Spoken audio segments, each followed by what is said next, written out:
Telangana fee reimbursement issue. ఒక తండ్రి ఎంతో ఆవేదనగా నాకు రాసిన ఈమెయిల్. కొంతమంది స్టూడెంట్స్ నాకు ఇన్స్టాగ్రామ్లో పర్సనల్గా చేసిన డిఎమ్స్. ఆ తండ్రి ఏం రాశారు అని చెప్పి మీకు చదివి చెప్తా. అలాగే ఒక స్టూడెంట్తో కూడా మాట్లాడా, తన వాయిస్ కూడా మీకు నేను వినిపిస్తా. అన్ఫార్చునేట్లీ దీనికి పెద్ద వ్యూవర్షిప్ ఉండదు, ఎక్కువ మంది చూడరు. ఎందుకంటే ఇందులో ఎటువంటి సెలబ్రిటీస్ లేరు, ఎటువంటి ఇన్ఫ్లుయెన్సర్స్ లేరు. పైగా ఇది అందరికీ సంబంధించిన సమస్య కాదు కాబట్టి పెద్ద వ్యూవర్షిప్ ఉండదు. కానీ నా పాయింట్ ఆఫ్ వ్యూలో these are the real ground level issues. ఎవరు మాట్లాడినా మాట్లాడకపోయినా మనం మాట్లాడదాం. నాకు ఒక హోప్ ఉంది, నేను చెప్తాను. Let's talk. హాయ్ ఫ్రెండ్స్, నా పేరు Anand. Welcome to Anand news. Government, ప్రతిపక్షాలు, ఆ నియోజకవర్గానికి సంబంధించిన ఎంపీలు, ఎమ్మెల్యేలు, లోకల్ లీడర్స్, పెద్ద పెద్ద మీడియా హౌసెస్, ఇండిపెండెంట్ జర్నలిస్టులు, వీళ్ళందరినీ దాటుకొని సిస్టంలో ఎక్కడో నాదొక చిన్న యూట్యూబ్ ఛానల్, ఒక 40,000 మంది సబ్స్క్రైబర్స్, 30,000 మంది ఇన్స్టాగ్రామ్ ఫాలోవర్స్ ఉన్న ఒక చిన్న సామాన్యుని, ఒక 4 గోడల మధ్యలో వీడియోలు చేసుకునే మీలాంటి ఒక సామాన్యుని నా వరకు వీళ్ళు రీచ్ అయ్యి ఇలాంటి ఈమెయిల్స్, ఇలాంటి మెసేజ్లు చేశారంటే స్టూడెంట్స్ అయితే ఏమనుకోవచ్చు, ఒక తండ్రి ఎంతో ఆవేదనగా ఇలాంటి ఈమెయిల్ రాశారంటే వాళ్ళకి సిస్టంలో ఎవరు సహకరించలేదనా, వీళ్ళ వాయిస్ ఎక్కడ ఎవరు వినిపించుకోలేదనా, వాళ్ళు వినిపించుకునేలాగా గట్టిగా మాట్లాడలేదనా, లేదంటే సమస్య తెలిసినా ప్రభుత్వానికి ఎందుకు వ్యతిరేకంగా మాట్లాడాలనుకోవటం, లేదంటే ఈ సమస్యకి పెద్దగా ఫోకస్ ఉండదు, పెద్దగా జనాలు పట్టించుకోవాలనుకున్నారో తెలియదు. కానీ మేబీ ఎమ్మెల్యేలకి, ఎంపీలకి ఏంటంటే వాళ్ళ నియోజకవర్గాలు 4-5 ఉంటారు ఒక్కొక్క నియోజకవర్గంలో, సో వాళ్ళకి పోయేదేం లేదు. మరి ప్రతిపక్షాలు కూడా మాట్లాడలేదు అంటే నాకు ఆశ్చర్యంగా ఉంది. అండ్ నా వరకు వచ్చారంటే ఇంకా ఆశ్చర్యంగా ఉంది. నేను దీని గురించి ఖచ్చితంగా మాట్లాడతా. మనం సబ్స్క్రిప్షన్ ఇష్యూ కోసం మాట్లాడినప్పుడు చాలామంది మాట్లాడారు. మనం ఫేక్ ఫ్రెండ్షిప్ యాప్లు, ఈ డేటింగ్ యాప్ల కోసం మాట్లాడినప్పుడు కూడా అది కూడా అందిపుచ్చుకొని చాలామంది మాట్లాడారు. యూకే వీసా స్కామ్స్ మీద కూడా మనం మాట్లాడిన తర్వాత చాలామంది మాట్లాడారు. అలాంటి ఒక హోప్తో ఈ వీడియో చేస్తున్నాను. దీని గురించి చాలామంది మాట్లాడాలి. నేను కొన్ని విషయాలు మాట్లాడిన తర్వాత నాకు కొంతమంది జర్నలిస్టులు కానీ, లేదంటే ఈవెన్ హైకోర్టుకి సంబంధించిన లాయర్స్ కానీ మెసేజ్లు చేశారు, మీ వీడియోలు చూస్తున్నాం, ఫాలో అవుతున్నాం అని చెప్పి. సో ఆ హోప్తోనే నేను వీడియో చేస్తున్నా, సో దట్ అందరూ అందిపుచ్చుకొని దీని గురించి మాట్లాడతారు, ఇది ప్రభుత్వం వరకు చేరవేస్తారని చెప్పి. మీరు ఈ ఛానల్ సబ్స్క్రైబ్ చేసుకున్నా పర్లేదు, కానీ లైక్ కొట్టండి. ఎవరైనా ఈ సమస్యని ఫేస్ చేసేవాళ్ళంటే ఖచ్చితంగా మీరు కామెంట్ చేయండి, మీ సమస్య ఏంటన్నది. టెక్నికల్గా నేను కొన్ని విషయాలు మిస్ అవ్వచ్చు, ఎందుకంటే నేను ఆ సమస్యను ఎదుర్కోవట్లేదు. నేను తెలుసుకున్నవే, గత 2 రోజులు నేను తెలుసుకునే విషయాలే మాట్లాడతా. సో నేను మిస్ అయిన అంశాలు కూడా మీరు మీ కామెంట్స్ రూపంలో తెలియజేయండి. ఇప్పుడు ఆ తండ్రి ఏం రాశారు నాకు ఏంటన్నది చెప్తాను. ఇది కొన్ని రోజుల క్రితం నాకు వచ్చిన ఈమెయిల్. ఇది ఫీజు రీఎంబర్స్మెంట్ సమస్య. ఒక తండ్రిగా నా పిల్లల భవిష్యత్తు కోసం మీ సహాయం కోరుతున్నాను. ఒక తండ్రిగా తీవ్ర ఆవేదనతో మీకు ఈమెయిల్ రాస్తున్నాను. తెలుగులో రాశారు ఆయన కంప్లీట్గా. మా పిల్లల కెరీర్ పూర్తిగా నాశనం అయిపోయే పరిస్థితి వచ్చింది. దయచేసి మా సమస్యపై ఒక వీడియో చేసి ప్రభుత్వ దృష్టికి తీసుకెళ్లాలని వేడుకుంటున్నాను. సమస్య: ప్రభుత్వం నుంచి కాలేజీలకు రావాల్సిన ఫీజు రీఎంబర్స్మెంట్ ఆర్టీఎఫ్ బకాయిలు విడుదల కాకపోవడంతో 4 ఏళ్ల చదువు పూర్తి చేసుకుని పాస్అవుట్ అయిన మా పిల్లలకు degree certificates, PC, CC, CMM ఇవ్వడానికి కాలేజీలు నిరాకరిస్తున్నాయి. దీనివల్ల పై చదువులకు వెళ్ళలేక, ఉద్యోగాల్లో జాయిన్ కాలేక పిల్లల భవిష్యత్తు అక్కడే ఆగిపోయింది. కాలేజీల మొండి వైఖరి. స్థానిక ప్రజాప్రతినిధులు, ముఖ్యమంత్రి గారు సర్టిఫికేట్లు ఆపొద్దని చెప్పారు అని అంటుంటే, కాలేజీ యాజమాన్యాలు మాత్రం ప్రభుత్వం బకాయిలు కట్టేంత వరకు సర్టిఫికేట్లు ఇచ్చేది లేదు అని తెగేసి చెప్తున్నాయి. ఈ గందరగోళంలో నష్టపోతున్నది మధ్యతరగతి విద్యార్థులే. మా ఆవేదన: మా పిల్లలు వారి మెరిట్ ర్యాంక్ ఆధారంగా ఫీజు రీఎంబర్స్మెంట్ వర్తిస్తుంది కాబట్టి ధైర్యంగా ఉన్న చదువులకు వచ్చారు. మా వంతు ఫీజు మేమే సకాలంలో చెల్లించాం. ఇప్పుడు సడన్గా లక్షలాది రూపాయల ప్రభుత్వ బకాయిలు మమ్మల్ని కట్టమనటం ఎంతవరకు న్యాయం? అంత భారీ మొత్తాన్ని పేద తల్లిదండ్రులను ఒక్కసారిగా ఎక్కడి నుంచి తీసుకురాగలం? మా విన్నపం: అన్న, దయచేసి ఈ తెలంగాణ ఫీజు రీఎంబర్స్మెంట్ సంక్షోభం మీద ఒక వీడియో చేయండి. నన్ను అన్నా అని సంబోధిస్తున్నారు ఆయన. అలాగే మీ యూట్యూబ్ ఛానల్ ద్వారా తెలంగాణలో ఇంకా ఎవరైనా విద్యార్థులు లేదా తల్లిదండ్రులు ఇలాంటి సమస్యను ఫేస్ చేస్తుంటే వారందరినీ మీ వీడియో కింద కామెంట్ చేయమని కోరండి. దీనివల్ల సమస్య తీవ్రత అందరికీ అర్థమవుతుంది. మా పిల్లల భవిష్యత్తు కోసం మీరు అండగా నిలబడతారని ఆశిస్తున్నాం. ఇప్పుడు నేను 4,20,000 కట్టమని నన్ను 4,20,000 కట్టమని చెప్పారన్న. ఇట్లు బాధిత విద్యార్థి తల్లిదండ్రులు. ఇది చదివితే ఎంత బాధగా ఉంది. నేను అన్ఫార్చునేట్లీ దీన్ని మొన్నే చదివా. దాని గురించి తెలుసుకుందామని ట్రై చేసి వేరే డిఎమ్స్ అన్ని చెక్ చేసుకొని ఆ స్టూడెంట్కి కాల్ చేస్తే సంథింగ్ సిమిలర్గా, ఆయనకి సంబంధం సంథింగ్ సిమిలర్గా ఆ పిల్లడు కూడా చెప్పాడు సమస్య అంతా. మీకు అతని వాయిస్ కూడా వినిపిస్తాను నేను. మ్యాటర్ ఏంటంటే, గవర్నమెంట్ ఈ డిగ్రీ కానీ ఏవి కానీ నాకు తెలిసి 2008 నుంచి అప్పటి నుంచి స్టార్ట్ అయింది. ఇది వైఎస్ రాజశేఖర రెడ్డి గారి హయాం నుంచి స్టార్ట్ అయింది ఫీజు రీఎంబర్స్మెంట్. సో పేద విద్యార్థులకి, బాగా చదువుకునే విద్యార్థులకి గవర్నమెంట్ వాళ్ళ ట్యూషన్ ఫీ కట్టేలాగా, లేదంటే కొద్దిగా స్కాలర్షిప్లు ఇచ్చేలాగా. అయితే ఏం జరిగిందంటే, తెలంగాణలో గత 4 సంవత్సరాల నుంచి ఈ బకాయిలు అన్నది గవర్నమెంట్ పే చేయట్లేదు. సో కాలేజీలకి ఆల్మోస్ట్ 10,000 నుంచి 12,000 కోట్ల వరకు బకాయిలు ఉండిపోయినాయి. ఈ ఇయర్ కాలేజ్ వాళ్ళు ఏం చేశారంటే ఈ జనవరి నుంచి మార్చి లోపల వాళ్ళు కోర్టుకి వెళ్ళారు. ఇలా ప్రభుత్వం నుంచి మాకు ఫీజులు రాలేదని చెప్పి. ఇక్కడ మనం కాలేజీలు కూడా తప్పడానికి లేదు. ఎందుకంటే వాళ్ళకి రావాల్సిన ఫీజులు, వాళ్ళకి రావాల్సిన మనీ వాళ్ళకి రాకపోతే వాళ్ళు కాలేజ్ ఎలా నిర్వహిస్తారు? వాళ్ళు కూడా వాళ్ళ టీచర్స్కి కానీ ప్రొఫెసర్స్కి కానీ వాళ్ళందరికీ ఫీజులు పే చేయాలి, ఇన్ఫ్రాస్ట్రక్చర్ మెయింటైన్ చేయాలి, అన్నీ చేయాలి. వీళ్ళు ఇవే పాయింట్స్తో కోర్టుకి వెళ్ళారు. అయితే ఏప్రిల్లో కోర్టు నుంచి ఒక తీర్పు వచ్చింది. ఏమొచ్చిందిరా అంటే కోర్టు ఏం తీర్పిచ్చింది? 14 కాలేజీలు వెళ్ళే కోర్టుకి. కోర్టు ఏం తీర్పిచ్చిందిరా అంటే మీరు గవర్నమెంట్ పే చేసే లోపల మీరు విద్యార్థుల తల్లిదండ్రులు ఎవరైతే ఉన్నారో వాళ్ళ దగ్గర నుంచి ఫీజులు వసూలు చేసుకోవచ్చు అని చెప్పి వాళ్ళకు తీర్పిచ్చారు. ఇప్పుడు మిగతా వందలాది వేలాది కాలేజీలు ఏవైతే ఉన్నాయో వాళ్ళు కూడా, అంటే అన్ని కాలేజీలు, ఇంజనీరింగ్ కాలేజీలు, డిగ్రీ కాలేజీలు, ఎంబీఏ కాలేజీలు అన్ని వాళ్ళు ఏం చేశారంటే వాళ్ళు కూడా ఇదే తీర్పుని పట్టుకొని వాళ్ళు కూడా ఈ కోర్టుని అప్రోచ్ అవుతున్నారు. కోర్టుని అప్రోచ్ అయ్యి వాళ్ళు కూడా విద్యార్థుల తల్లిదండ్రుల దగ్గర వసూలు చేసుకునేలాగా ప్లాన్ చేసుకుంటున్నారు. ఇదే టైంలో గవర్నమెంట్ ఏం చేయాలి? గవర్నమెంట్ విద్యార్థులకు అండగా నిలబడి అక్కడ ఉన్న కాలేజీలకు ఏం చెప్పాలి? మీరు మీ డబ్బులు ఏవైతే ఉన్నాయో అవి మేమిస్తాం, మీరు విద్యార్థుల దగ్గర వసూలు చేయబాకండి అని చెప్పి వాళ్ళకి ధైర్యం చెప్పి వాళ్ళకి ఇవ్వాల్సింది పోయి వీళ్ళు ఏం చేశారంటే ఈ ఫీ రీఎంబర్స్మెంట్ పథకాన్ని వీళ్ళు కొత్త జీవో రిలీజ్ చేసి డీబీటీ కింద మార్చారు, డైరెక్ట్ బెనిఫిట్ ట్రాన్స్ఫర్. అంటే కాలేజీకి ఏదైతే ఫీజు కట్టాలో అది ప్రభుత్వం తరపున కడతామని చెప్పారో దాన్ని డైరెక్ట్గా ఈ పేరెంట్స్ అకౌంట్లో, విద్యార్థుల తల్లి అకౌంట్లో, తండ్రి అకౌంట్లో వేస్తారు. వేసిన తర్వాత వాళ్ళు తీసుకెళ్ళి కట్టేలా చేస్తారు. ఇక్కడ అది వేయడానికి వాళ్ళు కొన్ని రీజన్స్ చెప్పారు, ట్రాన్స్పరెన్సీ, మహిళా సాధికారత, ఇవన్నీ. బట్ ఇక్కడ ఏంటి అంటే గవర్నమెంట్ సైడ్ ఆలోచనలు ఎలా ఉంటాయంటే మనం ఇలాంటి ఫీజులు కడుతున్నాం, డైరెక్ట్గా కాలేజీకి కడితే విద్యార్థులు పేరెంట్స్కి తెలియదు మనం ఎంత డబ్బులు ఇస్తున్నాం, వాళ్ళకి ఎంత సాయం చేస్తున్నాం, ఎంత సంక్షేమం చేస్తున్నాం తెలియదు. కాబట్టి వాళ్ళ చేతికి ఇస్తే వాళ్ళే కడతారని వీళ్ళ ప్లాన్. కానీ ఇలాంటి సమయంలో ఇలాగా ఒక జీవో పాస్ చేస్తే కాలేజీలకి ఏమవుతుంది? సరే ప్రభుత్వం మనకి కడతదిలే, కరెక్ట్ మీ హియర్. ఒకవేళ ఇక్కడ నేను దగ్గర రాంగ్గా చెప్తే కనుక, టెక్నికల్గా ఏదైనా రాంగ్ ఉంటే మీరు ఖచ్చితంగా కామెంట్ చేయండి, నేను పిన్ చేస్తాను. కాలేజీలకి ఎట్లా ఆలోచనలు ఉంటాయి? ఇప్పుడు ప్రభుత్వం వాళ్ళకి డైరెక్ట్గా ఇప్పుడు పేరెంట్స్ అకౌంట్లో డబ్బులు వేస్తామంటే ఇప్పుడు వీళ్ళు కనుక వాళ్ళకి సంబంధించిన సర్టిఫికేట్లని ఇచ్చేసారనుకోండి, ఇచ్చేసి ప్రభుత్వం మనకి ఇస్తుందని ఇచ్చేస్తే డబ్బులేమో పేరెంట్స్ అకౌంట్లో పడతాయి, పేరెంట్స్ తీసుకొచ్చి తిరిగి కాలేజీకి కడతారని నమ్మకం ఏముంటుంది కాలేజీకి? ఇలాంటి సమయంలో ఇలాంటి జీవో రావడం కూడా కాలేజెస్ని ఇంకా టెన్షన్లో పెట్టేదే కదా. సో మొత్తం కలిపి ఒక గందరగోళాన్ని క్రియేట్ చేసినాయి ఇక్కడ. ఎనీవే వాళ్ళు వెళ్ళి కోర్టు నుంచి తెచ్చుకున్నారు ఫీజులు, మీరు తల్లిదండ్రుల దగ్గర నుంచి వసూలు చేసుకున్నాను. సో దాన్ని పెట్టి ఏం చేశారంటే వీళ్ళందరూ విద్యార్థుల మీద ప్రెషర్ పెట్టింది ఏంటంటే మీకు సర్టిఫికేట్లు కావాలి అంటే మీరు మాకు ఏదైతే బకాయిలు ఉన్నాయో ఎవరెవరైతే అంతంత కట్టాలో అంతంత కట్టి మీరు తీసుకెళ్ళండి అని చెప్పి. ఇప్పుడు అంత కట్టలేని పరిస్థితుల్లో ఉన్న తల్లిదండ్రులు ఏం చేయాలి? ఏదోటి ఉన్నోళ్ళు ఏదోటి అమ్ముకొని ఏదోటి చేస్తారు. ఏమీ లేని పేదవాళ్ళు ఏదైతే ప్రభుత్వం మనకి సహాయం చేస్తుంది అని చెప్పి ప్రభుత్వాన్ని నమ్మి 1,35,000 ₹1,00,000 ట్యూషన్ ఫీజులు ఉన్నాయి ఇంజనీరింగ్ వాటికి. నేను ఆ పిల్లడు వాయిస్ వినిపిస్తాను, మీకు అర్థమవుతుంది. అవి కడితే అవి వాళ్ళని నమ్ముకొని జాయిన్ అయితే ఇప్పుడు వాళ్ళు కట్టమంటే ఇప్పటికిప్పుడు వీళ్ళు అక్కడి నుంచి ఆ డబ్బులు ఎలా తీసుకొస్తారు? తీసుకురాలేరు కదా. ఒకవేళ వాళ్ళు అసలు ఇలాంటి పథకమే లేకపోతే వాళ్ళ తాగతికి తగ్గట్టు వాళ్ళు డిగ్రీనో ఏదో చదివించుకునే వాళ్ళు, సారీ టు సే, అంతే కదా. ప్రభుత్వం ఇలాంటి పథకం పెట్టిందని ప్రభుత్వాన్ని నమ్మి వచ్చిన వాళ్ళే కదా. ఇప్పుడు ప్రభుత్వమే కదా వాళ్ళకి ఆసరాగా నుంచోవాలి. ఒక మాట చెప్పేస్తే అయిపోతుందా? గవర్నమెంట్ ఇట్లా ప్రైవేట్ కాలేజీలు అన్నీ వెళ్ళి కోర్టులో కేసు వేసినప్పుడు గవర్నమెంట్ సైడ్ నుంచి కూడా ఒక లాయర్ వచ్చి లేదు గవర్నమెంట్ కట్టిద్ది, మీరు ఇలాంటి తీర్పు ఇవ్వద్దు, ప్రజల మీద భారం పెట్టద్దు, ప్రభుత్వం మీకు బకాయిలు చెల్లిస్తుంది అని చెప్పి ఉండాలి కదా. ఇప్పుడు ఎంతమంది విద్యార్థులు, ఇప్పుడు నేను స్టూడెంట్ వాయిస్ వినిపిస్తాను మీకు, వినండి. తను 3 కాలేజీలు 3 క్యాంపస్లో 3 కంపెనీలు సెలెక్ట్ అయ్యాడు. ఇప్పుడు దాని దగ్గర సర్టిఫికేట్స్ లేవు. వినండి ఒకసారి. బీటెక్ ఫైనల్ ఇయర్ బ్రో, ఇంకొక 1 month లో అయిపోతుంది. అంటే ఫైనల్ ఇయర్ ఎగ్జామ్స్ అయిపోయాయి, రిజల్ట్స్ కూడా వచ్చేసాయి. ఓకే. ఒక 3 కంపెనీస్ లో ఆఫర్ వచ్చింది. ఓకే, క్యాంపస్ లో సెలెక్ట్ అయ్యారా? అవును బ్రో. Okay, great. వచ్చింది. ఇక్కడ మాకు ఇంతవరకు దీని గురించి చెప్పలేదు బ్రో. అంటే సీనియర్స్ కూడా ఎవరేమి చెప్పలేదు దీని గురించి. లైక్ ఏమవుతుందంటే ఎంసెట్ ద్వారా సెలెక్ట్ అయ్యాను బ్రో, మా కాలేజ్ లో సీట్ వచ్చింది. ఓకే. అంటే కొందరికి 10,000 బిలో వచ్చిన వాళ్ళకు ఫుల్ ఫీ రియంబర్స్మెంట్ ఉంటుంది బ్రో. ఓకే. ఇంకొంతమందికి 10,000 అబోవ్ వచ్చి కాలేజ్ లో సీట్ వస్తే 35,000 స్కాలర్షిప్ ఇస్తారు బ్రో గవర్నమెంట్. ఓకే. ఇప్పుడు ఏమవుతుంది అంటే ఇంతవరకు ఫస్ట్ ఇయర్ ది కూడా మాకు స్కాలర్షిప్ కి రిలీజ్ చేయలేదంట బ్రో కాలేజెస్ కి గవర్నమెంట్.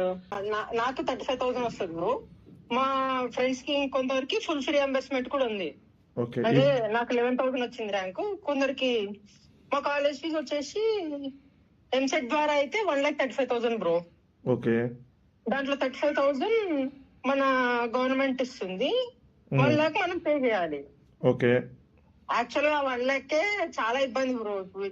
ఇది ఏమంటారు, మాది నిజం చెప్పాలంటే మా ఫాదర్ కూడా ఎక్స్పైర్ అయ్యారు 9th క్లాస్ లో ఉన్నప్పుడే. అయ్యో. ఆ, ఇంట్లో ఇంకా అమ్మకి వచ్చే చేస్తుంది, అమ్మకి కూడా ఏమంటారు 9,000 వస్తుంది బ్రో. ఏమంటారు జడ్జి వాళ్ళ ఇంట్లో ఏమంటారు క్లీనింగ్ అండ్ వాషింగ్ క్లాత్స్ అవన్నీ చేస్తుంది. సో ఇప్పుడు మీకు ఫస్ట్ ఇయర్ నుంచి మీ ఫైనల్ ఇయర్ వరకు ఇంత మటుకు ఒక అమౌంట్ కూడా మీ అకౌంట్స్ లో క్రెడిట్ అవ్వాలా? రిలీజ్ కాలేదా? ఓకే. ఇప్పుడు కాలేజెస్ ఏమంటున్నాయి? కాలేజెస్ ఏమంటున్నాయంటే ఇది మీరు ఇప్పుడు ఫండ్స్ మీరు గవర్నమెంట్ రాలేదు, గవర్నమెంట్ నుంచి మాకు ఫండ్స్ రాలేదు, మేము కూడా కాలేజ్ నడపాలి, మేము మీరు ఫుల్ ఫీ మాకు కడితేనే మేము మీకు సర్టిఫికేట్స్ ఇస్తాము అని చెప్తున్నారు బ్రో. ఓకే. ఇప్పుడు నీది 4 months 4 years ది కలిపి 4 into 35,000 నీది పెండింగ్. అవును బ్రో. మిగతా 4 lakhs ఇయర్ కి 1 lakh చెప్పిన మీరు కట్టారు కష్టపడి. మేము కట్టాం బ్రో.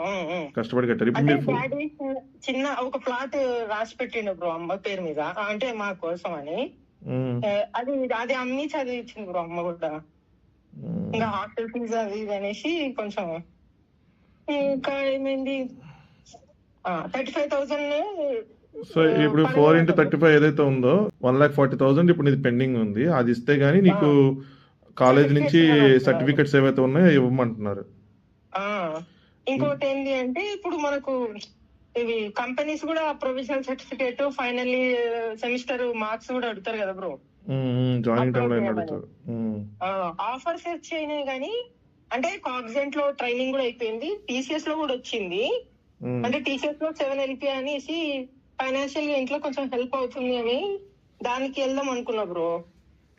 వాళ్ళకి కొన్ని రోజుల తర్వాత ప్రొవిజనల్ సర్టిఫికేట్ అండ్ మన ఫైనల్ ఇయర్ మార్క్స్ మెమోస్ అవన్నీ అడుగుతారు బ్రో.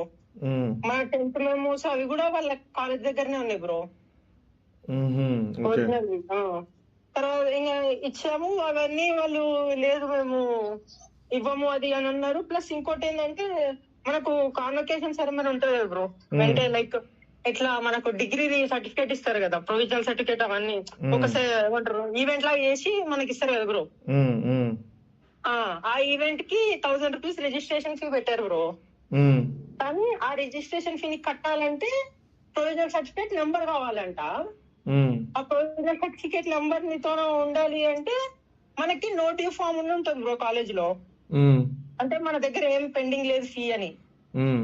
కాబట్టి మనము ఇప్పుడు నోటివ్ ఫామ్ కూడా మాకు ఇవ్వట్లేదు బ్రో, లైక్ మీరు డబ్బులు కడితేనే ఇస్తాం అనేసి మాకు ఇప్పుడు ఈవెంట్ కూడా అటెండ్ కానిక్కలేదు. ఓకే. ఇప్పుడు మీతో పాటు మిగతా స్టూడెంట్స్ అందరికి ఇదే సేమ్ ప్రాబ్లం కదా? అది బ్రో. మరి మీరందరూ ఏం చేశారు దీనికోసం? ఏం చేశారు? ఎవరైనా పొలిటీషియన్? మేము ఏదో పిటిషన్ అని ఉంది బ్రో, మా ఫ్రెండ్స్ అందరు కలిసి ఏదో పిటిషన్ రాసి ఇచ్చారు. ఓకే. ఇంకా దాని మీద ఏం ప్రోగ్రెస్ లేదు.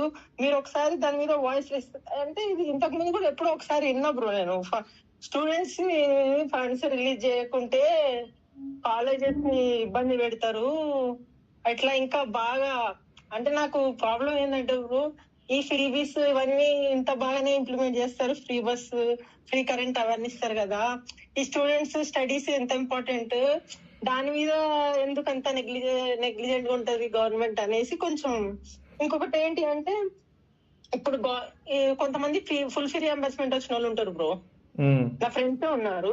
అంటే వాళ్ళకి కూడా ఒక ఫాదర్ లేరు, ప్లస్ వాళ్ళు కొంచెం ఏమంటారు నాలకు కూడా లేదు బ్రో. అట్లీస్ట్ మా డాడీ ఒక చిన్న ప్లాట్ వండుకుంటే కాబట్టి ఏదో ఒకటి చదివించింది మా అమ్మ. వాళ్ళకు అది కూడా లేదు. ఇప్పుడు వాళ్ళకి డైరెక్ట్ 5,05,000 కట్టాలి బ్రో, 5,10,000 కట్టాలి. వాళ్ళ మదర్ అయినా కానీ ఎట్లా కడతారు బ్రో? మరి మీకు వేరే మీ అపోజిషన్ లీడర్స్ కానీ మీరు ఎవరినైనా మీ స్టూడెంట్స్ అందరు కలిసి, అంటే మీ ఒక్క కాలేజ్దే కాదు కదా సమస్య, అందరిది అదే కదా, మరి ఎవరు మాట్లాడలేదు? అపోజిషన్ లీడర్స్ కానీ వేరే పార్టీ లీడర్స్ కానీ మీడియాలో కానీ జర్నలిస్టులు కానీ ఎవరు మాట్లాడటం లేదు దీనికోసం? ఎక్కడ మాట్లాడలేదు అసలు మాట్లాడట్లేదు ఎవరు, న్యూస్ కూడా దాని మీద ఏం లేదు. మొత్తం తెలంగాణలో ఉన్న అన్ని కాలేజెస్ లో ఇదే సిచ్యువేషనా? అవును బ్రో, అవును. నేను మా ఫ్రెండ్స్ ని కూడా కనుక్కున్నాను కొందరిని, వేరే కాలేజెస్ లో ఉన్న వాళ్ళని 2-3 సేమ్ వాళ్ళ కాలేజెస్ లో కూడా ఇలానే అంటున్నారంట. ఇంకా ఉన్న వాళ్ళు కడతారు బ్రో, అంటే డబ్బులు ఉన్న వాళ్ళు కట్టేసి తీసుకుంటున్నారంట బ్రో సర్టిఫికేట్స్. డబ్బులు లేని వాళ్ళ గురించే అది ప్రాబ్లం అంతా.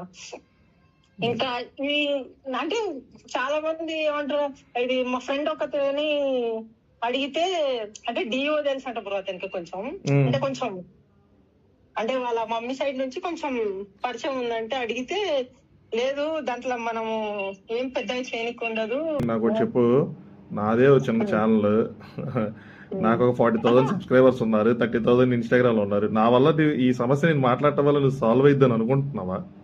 అంటే చిన్నగా స్టార్ట్ అయితేనే పెద్దగా స్ప్రెడ్ అవుతుంది కదా అనేసి నేను, నాకు మీ వ్యూ నచ్చుతుంది బ్రో. లైక్ ఎట్లా అంటదంటే న్యూట్రల్ ఉండి కరెక్ట్ చెప్తే చెప్పలేం వెళ్ళొచ్చు అని చిన్న ఐడియా బ్రో.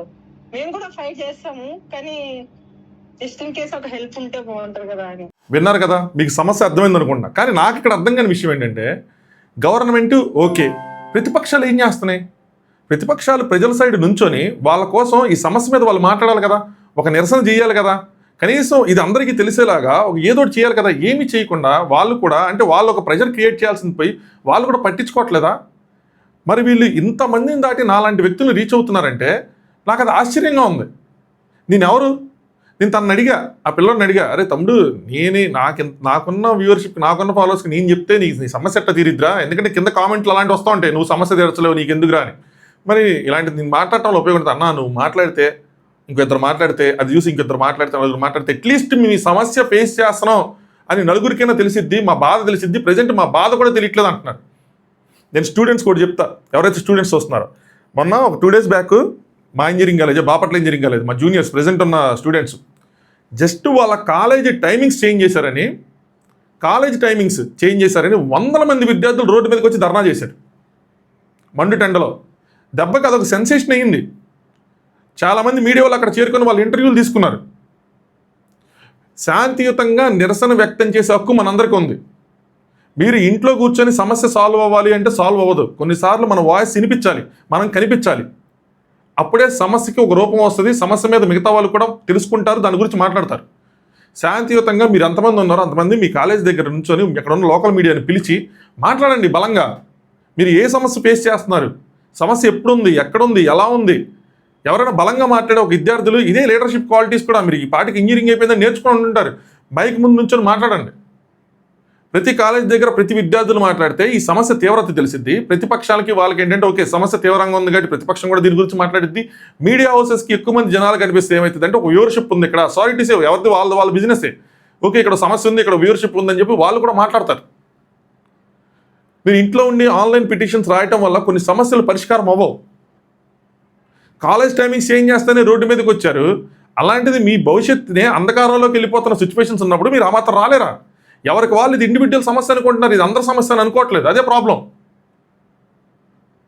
మీరు స్టూడెంట్స్గా ఉండి మీరు ఇంకా అసలు ఐక్యత అన్నది నేర్చుకోలేదు. అయితే అందరి సమస్య అనుకుంటేనే కొన్ని సమస్యలు కనీసం వినిపిస్తాయి, కనిపిస్తాయి. పరిష్కారం అనేది తర్వాత సంగతి. మనం అంటూ ఉన్నాము అని తెలియాలి కదా ప్రపంచానికి. మన ఎగ్జిస్టెన్స్ని మనమే చెప్పాలి. మీకు చాలామంది మీ స్టూడెంట్స్కి నాకు తెలిసి ఇన్స్టాగ్రామ్ ప్రొఫైల్స్ కూడా ఉంటాయి. మీరు ఎంతమంది ఉన్నారో అంతమంది, ఎంతమంది ఇండిపెండెంట్ జర్నలిస్టులు ఉన్నారో మీరు ఎందుకు అందరికీ డిఎం చేయట్లేదు? కనీసం ఒక 500 మంది ఉండరా, 1000 మంది ఉండరా, 2000 మంది ఉండరా, 100 మంది ఉండరా ఇన్స్టాగ్రామ్ అకౌంట్ ఉన్న వాళ్ళు? మీరు ఎందుకు మీకు అరే మాది సమస్య ఉంది అన్న, అక్క మాది సమస్య ఉంది మీరు మాట్లాడండి అని చెప్పి నాకు డిఎం చేసింటే అందరూ డిఎం చేయండి.